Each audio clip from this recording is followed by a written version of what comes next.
Hello, everyone. Welcome to the Daily Grind. My name is Kelly Johnson, your fun and friendly host. We are on episode 2 of season 2, the very best one yet. Shout out to my podcast team, Ambiguous Network, and fellow pods on there. Where to find more about the network, head over to ambiguouspodcastsolutions.com. If you're interested in joining the network, reach out to Will Tershuk and his team. If you're a new Daily Grinder, listen to our pod, or have been grinding with us since season 1, feel free to check out our journey so far and share your feedback with us. Get us on the map, help us grow, share this episode with a friend, and tag them on social. And give us a rating and quick review on Apple. Virtual high five to you in advance. Since the season started, we've been providing a fun fact to kick off our show, so we're going to add this to the pod going forward. Fast facts with hashtag KellyFast. So just before we go live with our special guest of the day, here's our fast fact about today's theme, networking, business, and the importance of relationships. So 85% of positions are filled through networking. 95% of professionals consider face-to-face communication vital for long-term business, and 38% of professionals find it difficult to maintain their business relationships. So that's just some fast facts to think about.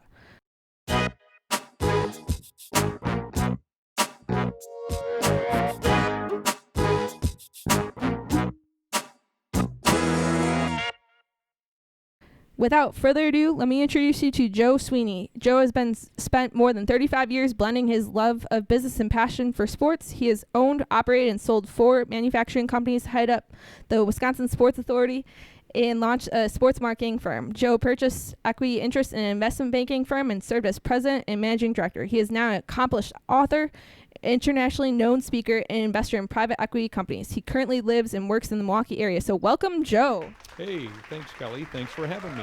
Yeah, thanks for being on the Daily Grind today. I'm excited to talk more about your story.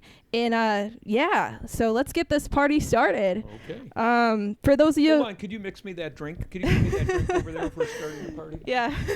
Hope you guys don't hear the shaker in the background. Okay. For those of you who don't know Joe already, Joe, can you tell our listeners more about yourself, who you are, where you're from, and what you do? Okay, I guess I'll try to keep this kind of short, but I think professionally, you said it, I've been really blessed to have an opportunity to combine my love of business with my passion of sports. And as you've just outlined, I've done a lot of different things. Some people call that adult ADD, where you can't keep focused on one thing. But no, I've done a lot of different things, and I feel really blessed, led an incredibly blessed life, and just so grateful for so many things.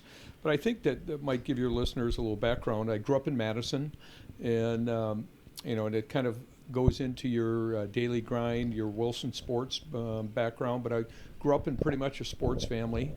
When my parents got married, they wanted to have a baby girl and name her Mary. My parents were the most persistent people in Wisconsin. They ended up popping out 9 straight boys. So I'm the number 9th son. I have 8 older brothers. I always joke, Kelly, and there's some truth to all humor. If there's ever a reason for someone to have a lot of adult therapy, try being the number 9th son in your family. Kelly, I don't feel good unless I get the crap kicked out of me the first 2 hours of the day. So I grew up, and it's funny. I know you're with Wilson, and you've had a sports career too, but I've really professionally, I say I've been able to combine my love of business with my passion of sports, but I've really gone between the sports world and the business world, really for the last 35 years. In graduate school at Notre Dame, I worked in the athletic office. I did their sports marketing and promotion as a graduate student. And I thought at that time I'd go into college administration. I had a chance to buy a company here in the Milwaukee area and buy into it, and I did it. And I remember I moved here, and it was snowing pretty hard, and people keep asking me how long am I going to stay in Milwaukee, and I said I'll just stay here until the weather clears, and 35 years later I'm still here. So no, it's a great place to live, work, and play. So that's kind of a quick overview. But I'm kind of a sports business guy, and I've had a lot of transitions. I've done a lot of people say as you get older you got to reinvent yourself. I've probably done it a dozen times. And so anyhow, that's kind of a quick overview. Yeah, really well said, Joe.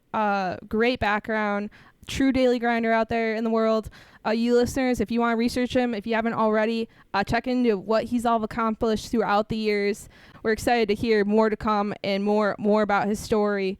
But yeah, tying back to, you have a background in sports, networking, business, so much to cover and so much in so little time. But how has sports influenced you through your life, both as a career and personal? Well, that's kind of interesting. As I said, I grew up in a large Irish Catholic family. We all played athletics in our family, and I had numerous cousins. I think my grandma Sweeney had 45 grandchildren. My dad was one of 6 kids, and everyone had 10, 9, or 8 kids, it seemed, and my uncles and their families. So big Madison family. But we all played sports. So I really, from the age of 2, I started playing sports, and my main sport in high school was basketball, and played a little bit in college. When you get older and you talk about your young athletic accomplishments, I always wonder about people when they're in their 50s and 60s. They tell you how great they were when they were 17. So, but I've always played sports. I've always kind of been a sports nut. But I think the key thing of growing up with sports is really the lessons it teaches you. Discipline. You show up every day. And I think one of the things as I've gotten older, one of the themes I've really tried to work on is how do people grow old gracefully? And I kind of joke a lot about broken down old jocks. How, many times I've seen athletes be in great shape, they get hurt, and then as they get older, they just let themselves fall apart. I think one of the things about athletics that I loved working out, and I've been able to continue that my whole life. I try to work out every day, and it just gives me an energy. It gives me a sense of discipline. I try to do it every morning when I get up, and no matter what happens during the day, as long as I know I can work out for an hour, I find one thing that I call my ideal day, and part of my ideal day is to exercise. And so we'll get into that a little bit we talk about our daily grind. I like it, Joe. Very fitting, and a true daily grinder out there. Like we said before, discipline, such a key word in today's age. Myself, I actually, again, work out as well every day. Stress reliever. It's good to find that, balance of both like living a healthy lifestyle as well as, balancing the rest, what's on your schedule, what you're working on, things of that. And again, you touched on it with your sports background and family background in general, just playing an individual sport or even a team sport, you learn different life lessons that are applicable to in a business setting and all over the place, including networking. So I guess moving along, how have you set yourself apart from others in that realm and building your own brand? Yeah, that's it's kind of two different questions, but how do you set yourself apart? I don't think I ever focused on that. I think when people look at people's lives or whatever and reflect on that, they'll say, well, how did you set yourself apart? And if you've ever studied people, and I'm a human behavior junkie, that's my number one thing. I love studying and trying to figure out what makes people tick. But when you reflect on people's lives, the people who have really set themselves apart weren't even aware of it. The people who have really set themselves apart have really been true to themselves, and they haven't tried to pretend to be somebody else. And, like it or like me or hate me, I've always tried to be myself. I've tried to be open. I've tried to be real. And, I've never been one that's had this herd mentality. There's a book that's out called Excellent Sheep. It's people who follow the pack. I've never been an excellent sheep. And for whatever reason, I just haven't been. But you talk about setting yourself apart and building your own brand. It's kind of like building your brand is kind of like leaving a legacy. And I think a lot of us focus so hard on building our brand, leaving our legacy. I wrote in my third book, After Further Review, I have a chapter on leaving your legacy and going on your journey. And the way you leave a legacy in life, Kelly, is by living a legacy every day. And I think so many people are so focused on how do I build my brand? How do I leave a legacy? And I tell the story in my third book. 3 summers ago, I went to Detroit, lived on the street as a homeless person for a while, and a paranoid schizophrenic homeless person, the last day in Detroit, told me, Sweeney, if you want to leave a legacy, he thought I was homeless from Milwaukee. He said, if you want to leave a legacy, you got to learn to live a legacy. And I said, Alex, what does that mean? He said, every day when you meet someone, you've got to have them leave you feeling a little bit better in your life. And I'm thinking, oh my God, this is from a homeless person in Detroit. It was the greatest lesson I learned out of that whole Detroit experience. So when you say building your brand, setting yourself apart from others, to me the best way is to be you. I've tried being other people. I'm just not very good at it. So I think as you get older, you get more comfortable in your skin. And I think I've just tried to be me. And when you're yourself, some people don't like you. And you know, I'm okay with that. I just reread a book that I read in the 80s. It's called What Other People Think of Me Is None of My Business. Meaning as you get older, I think, how many times, Kelly, do you sit there and say, boy, I'd like to do this, but I wonder what my aunt's going to think. I wonder what my mom's going to think. I wonder what my boyfriend's going to think. So a lot of us, I find, live our lives not really being true to ourselves, but living it based on how we think other people will think of me. And in this last book I just wrote, A Light Shines Through Us, I say the 3 greatest lies in life that we really don't talk about this at the cocktail parties is, I am what I have, I am what I do, and I am what other people think of me. Those are 3 of the greatest lies. And listen, I can talk about it because I've lived all 3. You know, but think about this. So if you are what you do, what happens if you get laid off from Wilson, Kelly? If you have that mindset, or what happens if you retire? By that definition, you're a nobody. That's not true. What happens if you have a big house and have a lot of money and the market goes to hell? You lose your house, you lose your money. By that definition, you're a nobody. I just think those are 3 really big lies. So I hope I kind of answered. I kind of went down a rabbit hole on that, setting yourself apart and building your brand. But I think those are the, I don't ever think about it. No, Now, don't talk to my marketing company about that because they've got a whole different. They have a whole different. Really, really well said. Lots of thoughts. Lots of great key takeaways.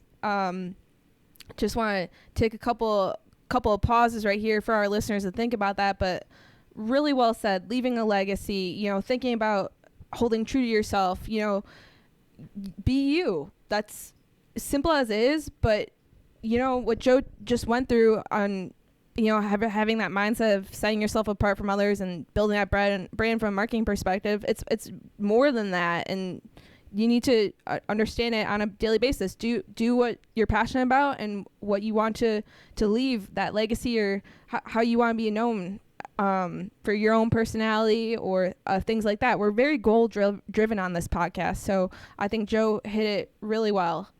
Lots to take in. So yeah, speaking of some of your really well-known author, New York Times best-selling, lots of key, the list could go on and on. But how did you come up with networking as a contact sport and other mantras? Well, first of all, you keep saying I'm an author. Or I'm a writer, wrote books. I'm really not a great writer, but that's why God created ghostwriters to help you. But there are really actually 2 things, and I've really studied this. There are writers and there are authors. A writer goes to their sacred writing space every day and writes for 5 or 6 hours. As I mentioned, I have a little bit of adult ADD. I couldn't sit for 5 or 6 hours. I have a hard time sitting through a 30-minute meeting, unless it's really exciting and stimulating. But an author is someone who has an idea that they want to communicate. Now, many times an author and a writer are the same person. Person that comes to mind to me, one of the greatest authors and writers, is Wayne Dyer. He's written 42 books. He's really good. A psychologist. He's really, really good. But I'm more of an author, and I'm about 10 years ago, I kind of sat down and kind of made some inventory, or did some inventory of my life, and I really wanted to communicate a message to my kids about what I thought life was about. And I was talking to some of my buddies, and they said, what have you done? And again, I'm not a writer, So what I did was I broke my life down into 10 different sections and 10 different phases. And it was what I did, why I did it, and what I learned from it. And it wasn't going to be a book. It was just going to be kind of like a little white paper, and I'd leave my kids when I died. And when I went out with some of my buddies, it was actually a friend in Chicago, Mark Bacini, who ran a large advertising agency, Foot, Coat, and Belding, who was a marketing genius. He said, what's the basic message that you want to communicate to your kids? And it was that I've done a lot of different things, but the one common element of everything I've done was about networking and connection. And he said, well, what's the biggest takeaway of that? That's why I asked you before what was your biggest takeaway from the book? But the biggest takeaway that I learned through everything is that networking, business, and life are places we go to give and serve and not get. And the biggest misnomer about networking is people say networking is where you get something. I got to go to that trade show for Wilson because I got to get 10 business cards. I got to get a new sponsor for my tennis ball. I got to sell more rackets. I got to get. And I know we're all trained like that. Versus how can I go and understand the needs and the wants of our potential customers, and in fact, you mentioned I wrote the book Networking is a Contact Sport.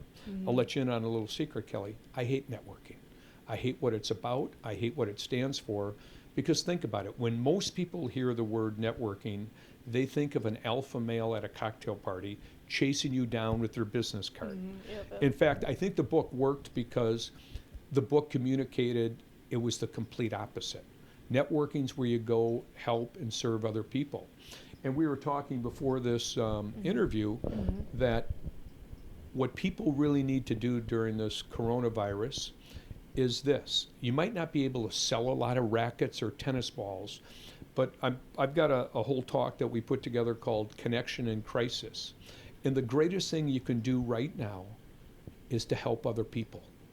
And here's what I know, is that people, even though you may not, or I may not buy tennis rackets and balls for you today, if I'm struggling, and Kelly Johnson reaches out, KJ calls me and says, Joe, what can I do to help you?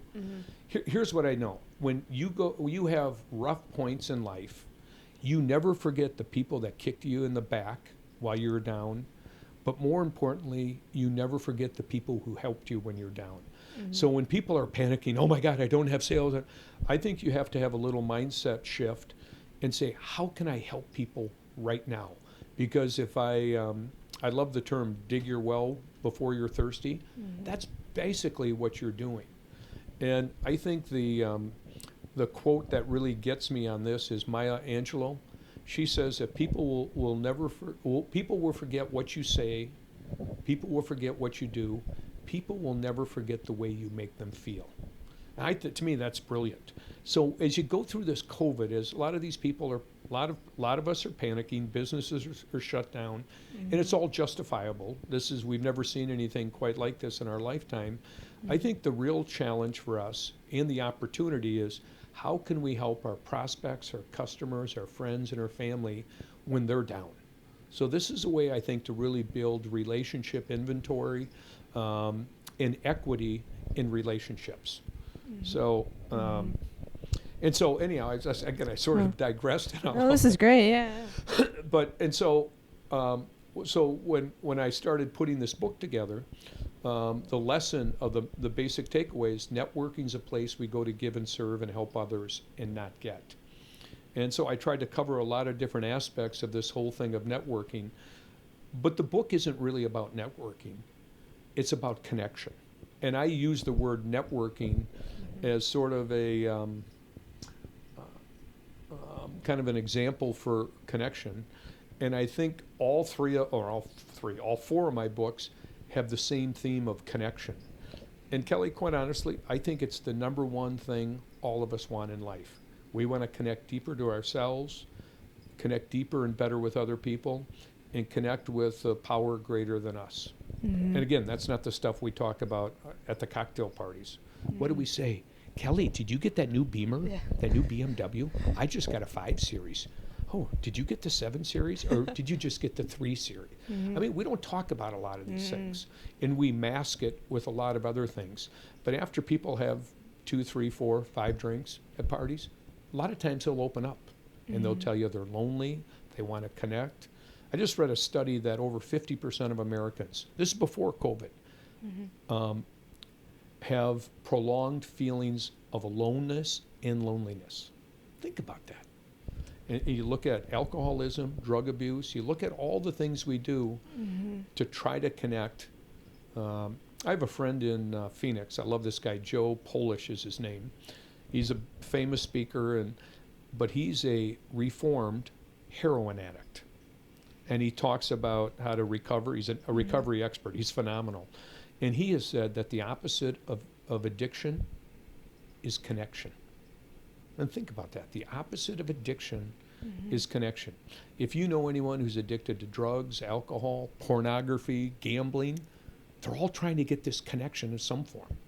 So the networking book is really a book about connection. And it's basically a business book, and I've kind of taken the progression of my books to business, to sports, to psychology, moving the needle. And the last book, A Light Shines Through Us, is really centered on a spirituality and a relationship with a 95-year-old Franciscan nun. Yeah, before we dive into Joe's latest book, A Light Shines Through Us, you mentioned we want to clarify you are an author. How did you become interested in becoming an author? Well, that's a funny thing. I was never interested in becoming an author. Going back to that dinner with my friends 10 years ago, when Mr. Pacini from Chicago says, well, Joe, that's great. Instead of doing it for your kids, why don't you write a book? I'm thinking, I can't write a book. I'm a bullet point guy. And he said, well, then you're going to have to, figure that out. Switching to the 4th book, when I went to my friend Sister Camille 10 years ago, she said, well, why don't we work to find you a ghostwriter? And here's what a ghostwriter does, Kelly. An author brings a lot of ideas. I call it clay. And what a good ghostwriter will do will help you formulate the clay and mold the clay. And so, I have 1,000 ideas going through, and I found a really good ghostwriter, Mike Yorkie, in San Diego. Met him by happenstance, or I should say synchronicity. And he really helped me formulate the ideas. And we really did it for business. But the basic theme of the book is really derived from the prayer of St. Francis. It's in giving that we receive. But I didn't talk about that because people don't buy business books and want to hear lessons from a saint. What they want is, how do I sell more? How can I get better at it? So I really, I don't want to say I toned it down. I wrote it for the business world. And plus, people like Wilson wouldn't hire me and pay me a lot of money to talk about what a saint said. But if I can teach your salespeople how to connect better, how to sell better, how to create a long-term annuity with our clients and customers, people will way overpay me for that. Yeah, it's all about that connection. Right. Really well said. And again, you're sharing your story not just through being an author, but through your own networking course, speaking and coaching. Can you tell us more? Yeah. Well, what happened is speaking. I've loved going out and speaking. In fact, don't tell any of your people at Wilson this, but I do it for nothing. I love it so much. But the speaking thing, when I started it, and I was an investment banker at the same time, and I'd do an investment banking deal, and it'd be tons of fights and negotiations, and I don't like conflict a whole lot, and the investment banking world I found was filled with a lot of conflicts. And then, Kelly, I'd go give a talk, and I'd get back to my desk, and I'd have 17 emails that said, that was awesome. You changed my life. And as I kept speaking, the 17 went to 20, went to 50, went to 80, and I'm thinking, what the hell am I doing with my life? Maybe I'm on the wrong path. And so about 3 years ago, I quit my job running an investment banking firm, and I did this full time. But after I would speak, a lot of people would say, do you have more? You asked about the online programs. So I worked with a marketing company. We put together several online training programs for networking, for moving the needle. on all sorts of topics that I thought would help people in their professional and personal lives. But quite honestly, I mean, I know a lot of authors and speakers do that. What I love the most is going to an event, connecting with people, talking to them. And I kind of joke, and it's partially true, it's tough to make a living some days when you're talking about networking as a contact sport in an age of social distancing. Yeah. Yeah, it's really interesting, Joe. Just what's going on in the world today, and but you're sharing your story through multiple mediums, and I think that's really important because a lot of our daily grinders out there, they connect not just with our podcast, but outside in their own daily life in work or outside of work, or if they volunteer, or if they have a separate job, or with their family, doing sports, playing sports, working out, things like that. But yeah, fast forward today. You again just released again. We have perfect timing on this podcast, to be honest. When we bring special guests on, and they got some latest and greatest, and something that we can obviously share with our group and expand our audience and expand theirs as well. So your latest book, A Light Shines Through Us. So can you tell our listeners more about it? Well, this is, how do I say this in the right way, Kelly? This is my sort of coming out of the closet book. I've been really blessed to have a 32-year deep, meaningful relationship with a woman here in Milwaukee. She is a Franciscan nun, Sister Camille Klebon. She was a president for decades at Cardinal Stritch University. And through the years, she became a good friend, a great friend, my best friend. And people use this term a lot, but I'd have to be careful. And she really became a soulmate. She was a mentor, a guide, and she was really, really a special person.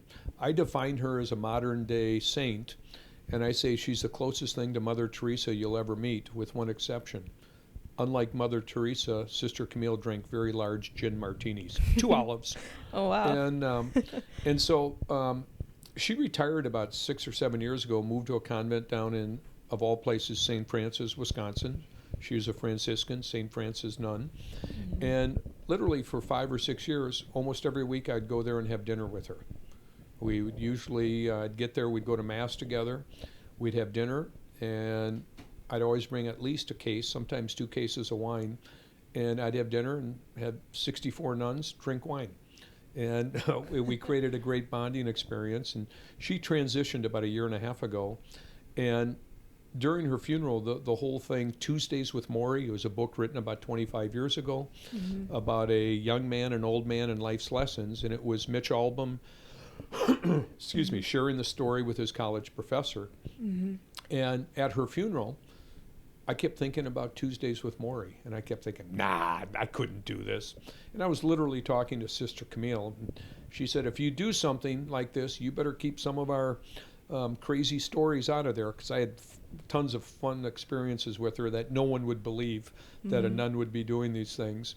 And so I started thinking about it, put together notes, and just published last month a book called, and the cover, or the name of the book, really exemplified Sister Camille's life. A Light Shines Through Us. And I like what you said, Kelly, about good timing, because I've been saying for the last few months the world needs 2 things. It needs we need clarity on what this COVID thing is. And second, and more importantly, I think at this critical time, all of us need a message that a light can shine through us, even in some of these dark days. And so I tried to model a little bit the Tuesdays with Maury. Their subtitle was A Young Man and an Old Man in the Meaning of Life, or Life's Greatest Meanings. So this book we called A Light Shines Through Us, a nun, a businessman, and the power of connection. And we really emphasize those things we talked about earlier, connecting deeper with ourselves. Sister Camille really helped me do that, and I wanted to share that with people. How do we connect deeper and better with each other? And more importantly, how do we connect to this thing that people call God, or divine energy, or a higher power? It doesn't matter what the words are. But Sister Camille really epitomized that in her life. And so, but I shared a lot of things that went on inside me for 32 years that I didn't share with anyone, things I've read, things I've explored. And So that's why I call it sort of my coming out of my closet book. Yeah, it sounds really intriguing. I'm glad to pick up a copy. You listeners out there, it's available now. You can order multiple different mediums. We'll put where to find the book and everything in today's show notes, as always.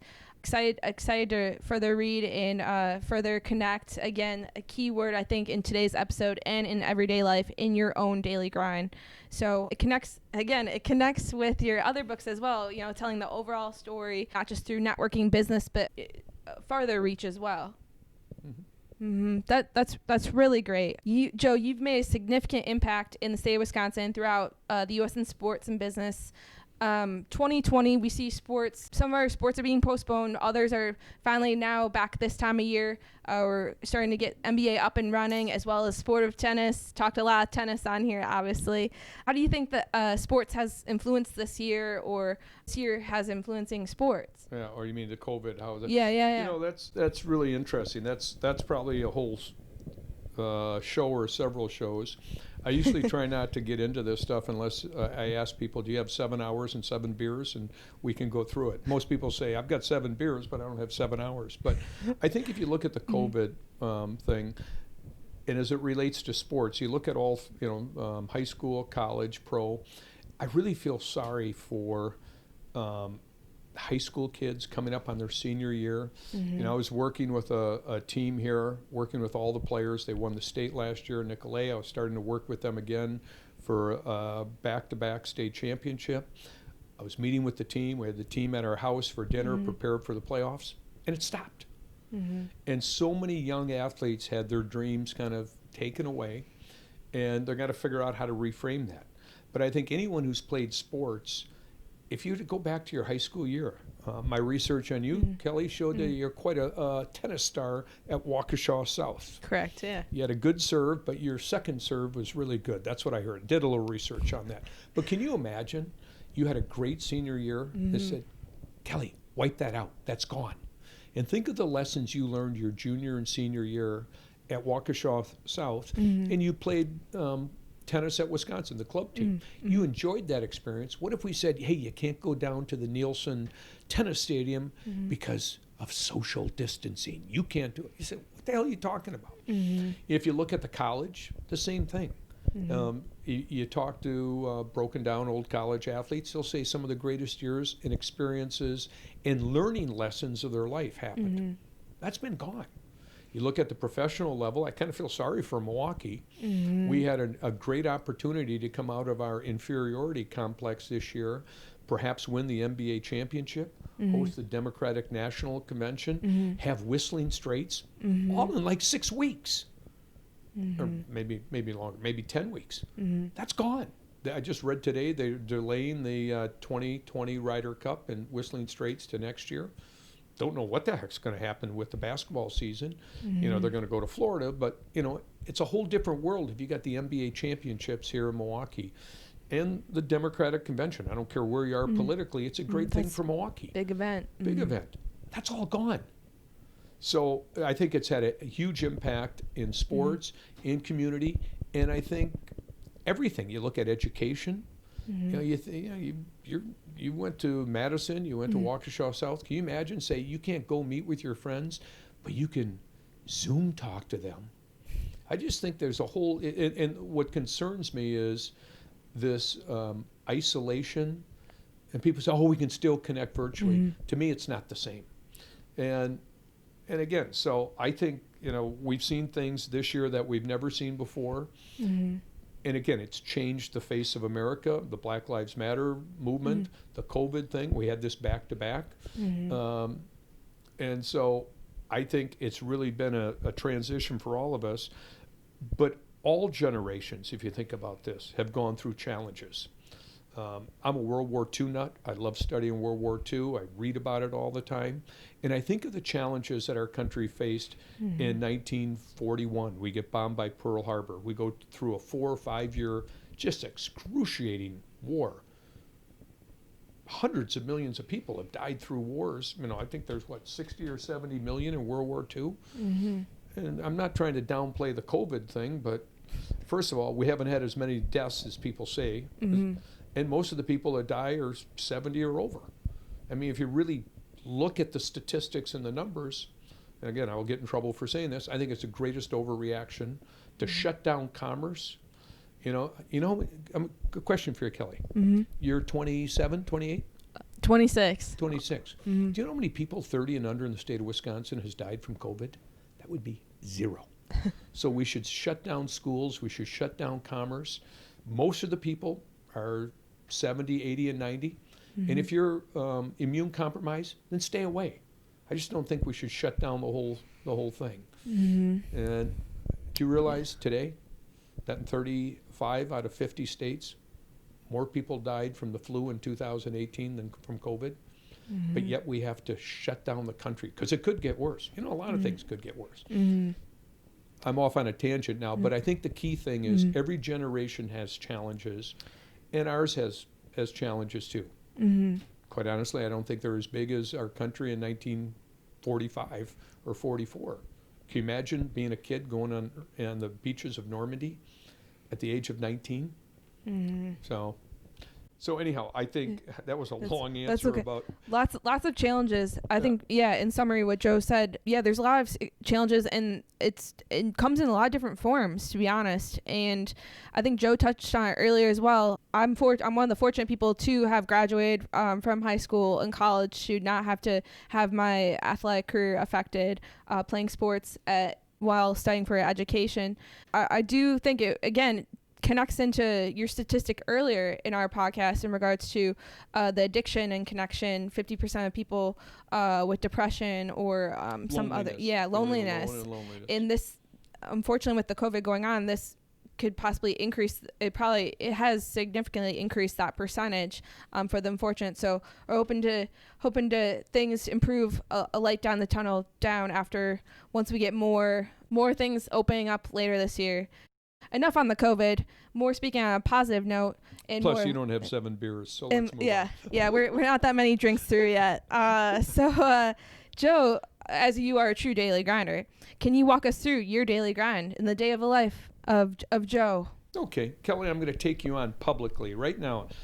The daily grind. Think about that. I don't like the words. I love you to death, but I don't like the. So what if, Kelly, we changed the name of your podcast from the Daily Grind, because I grinded a lot in my life and I don't like it. What if we changed the term from daily grind to a daily flow? So when you say, Joe, tell me about your daily grind, I try not to grind anymore. Because grinding, you think about it, to me it's like trying to stick a round peg in a square hole and you're grinding it, trying to get it. So what if our listeners could, instead of doing a daily grind, could wake up, and I'm not trying to sound overly feely touchy, but to have your day flow versus grind. One word changes your whole mindset for the day. So I'm not going to answer your question about my daily grind, but I will tell you about my daily flow, because that's one of my objectives. And first of all, I think to have a daily flow, in your terms, a daily grind, and have a good daily grind, but I say a flow, a perfect day starts the night before. So when you say, what's a typical day? I can't answer that unless I go to the night before. And what I try to do the night before is kind of set my intentions for the day. But when I get up, I have really strict rituals. And what I call it is bookending my days. I don't care how bad your day is. If you can start the day in doing things that put you in the right frame of mind and end your day, reviewing your day, a lot of the crap that hits us during the day just doesn't bother us. So instead of grinding through, I try to live a flow, and I plan my day. I try to work through the day. And what's a typical day? I don't have one. Every day is different. But here's what's the same every day. I get up every morning. We pray. We meditate.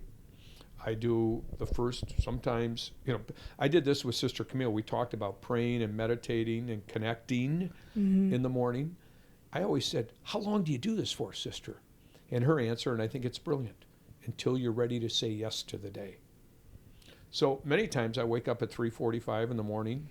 People say, what do you do? Well, I used to write in the morning, or I used to take bullet points. I've said I'm not a writer, but I do a lot of prayer, meditation. I try to eat healthy. I try to get out and exercise first thing. And no matter if I do that, no matter what happens in the day, I know I'm going to be okay. Because remember, I'm flowing through the day. I'm not grinding.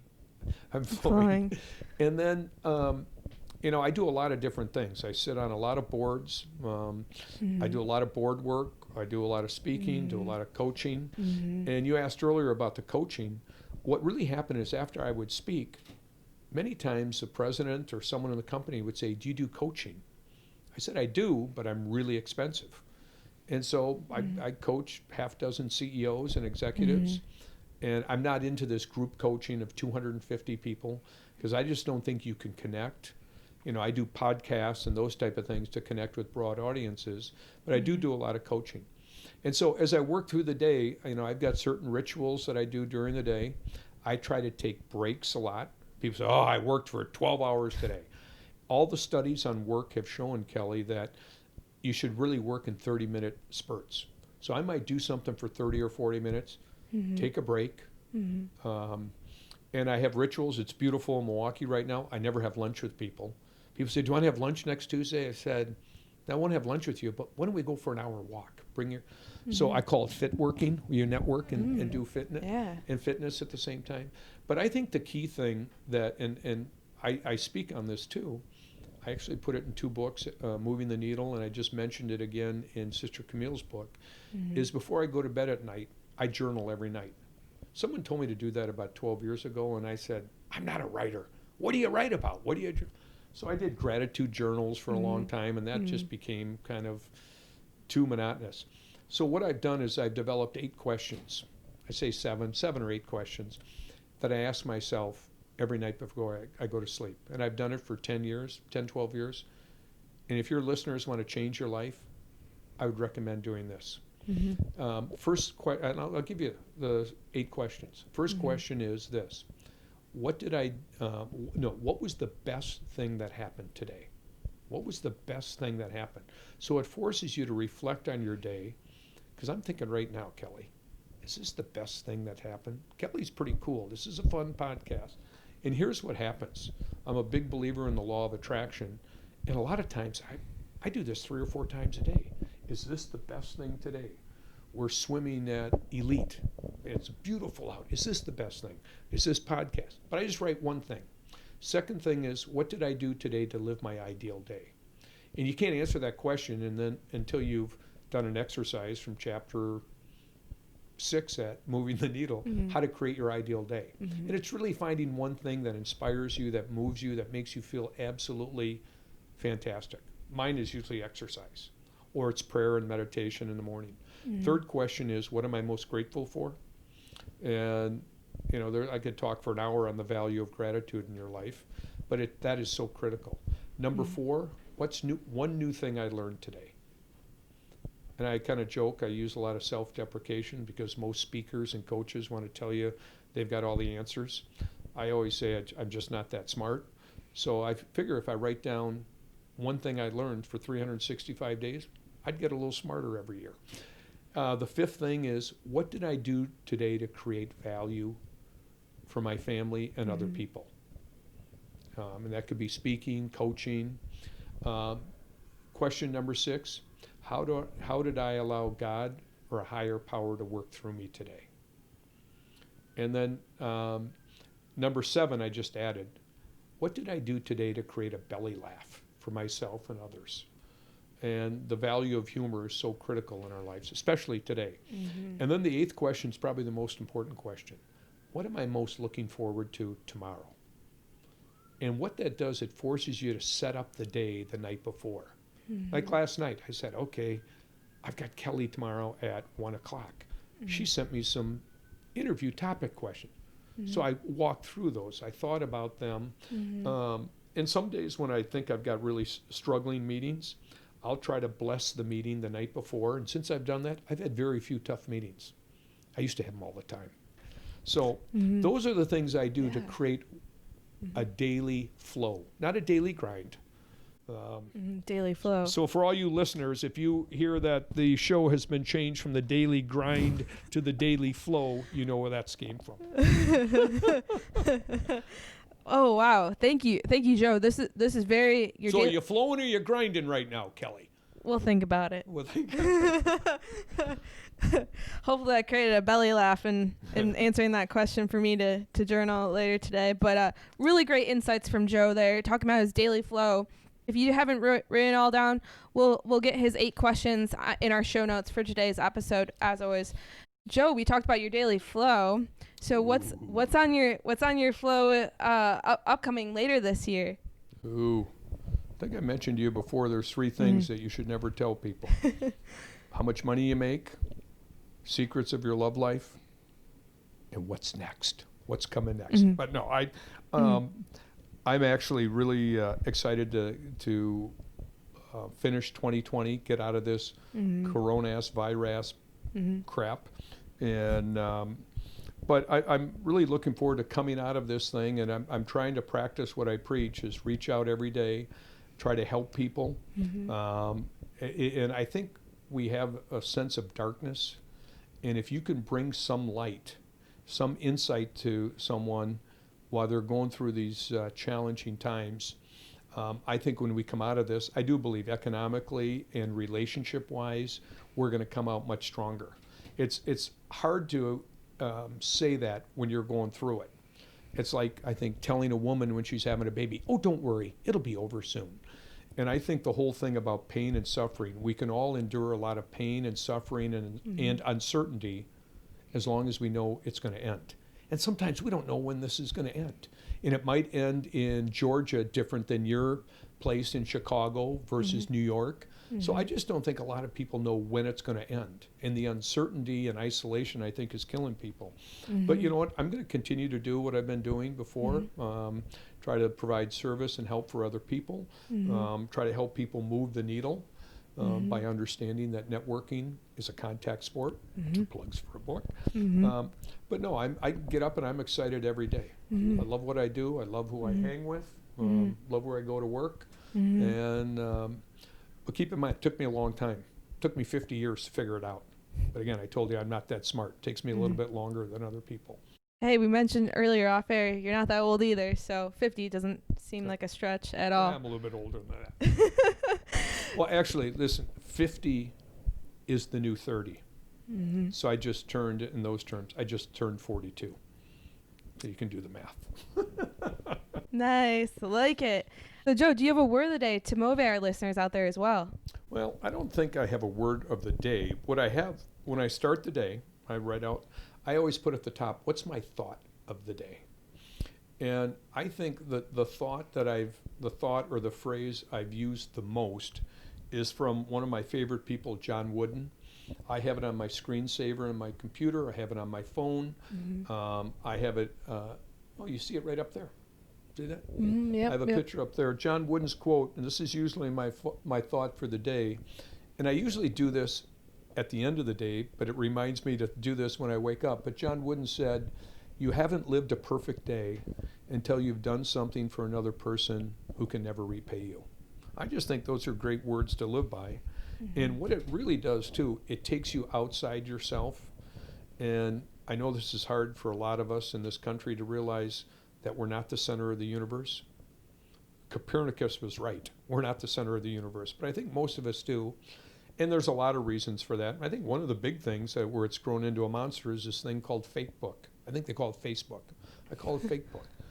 We want to tell everyone, look at me. And I guess I'm not a hypocrite. I'm on Facebook. I get it. I'm trying to promote my books through that. But to think that you're the center of the universe. And I think the quote from John Wooden immediately takes you out of that mindset that I'm the center of the universe and that there are people that need encouragement, need help. And it's part of our roles as good ambassadors to life to help people who can never repay us. So that's kind of one of the words I use for the day. Very, very nice. Very inspirational. Overall inspirational special guest on our show. I could describe you with multiple words in addition to being a daily flower out there. So let me ask you, what's your biggest takeaway from this interview?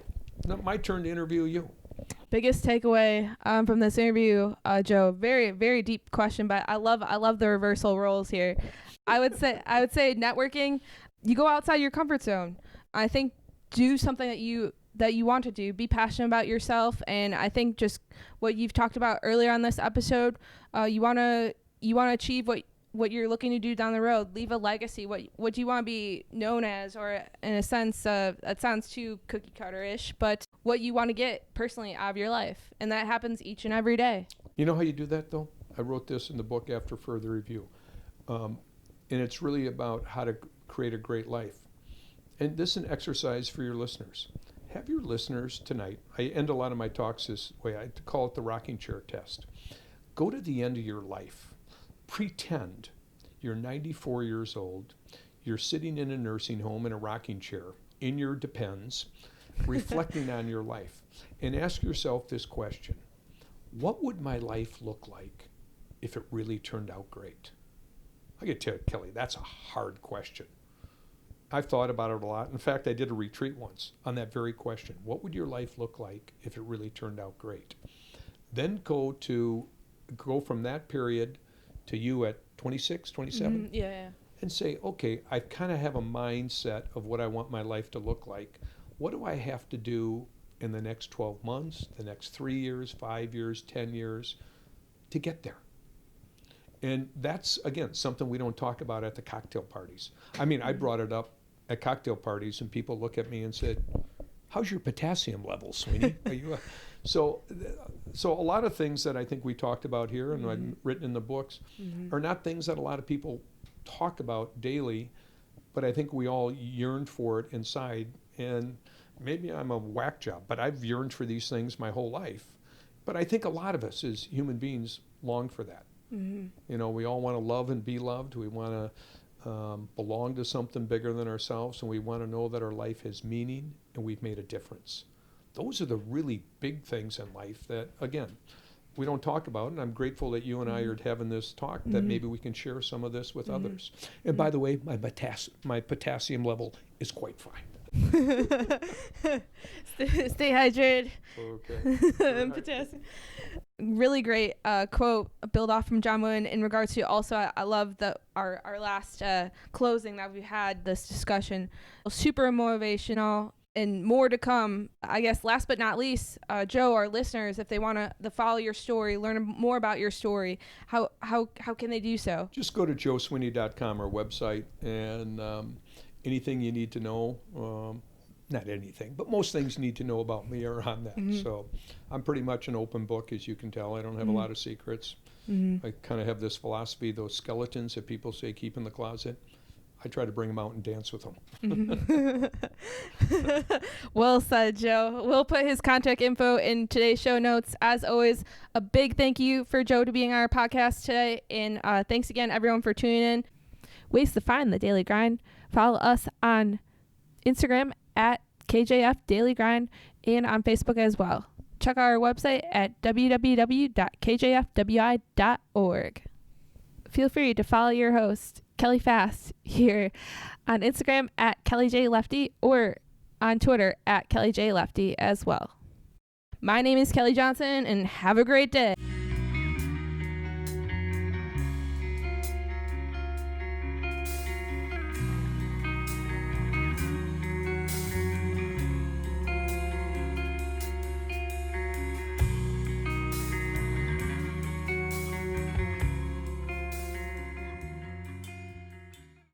One last thing, go Wilson Sporting Goods.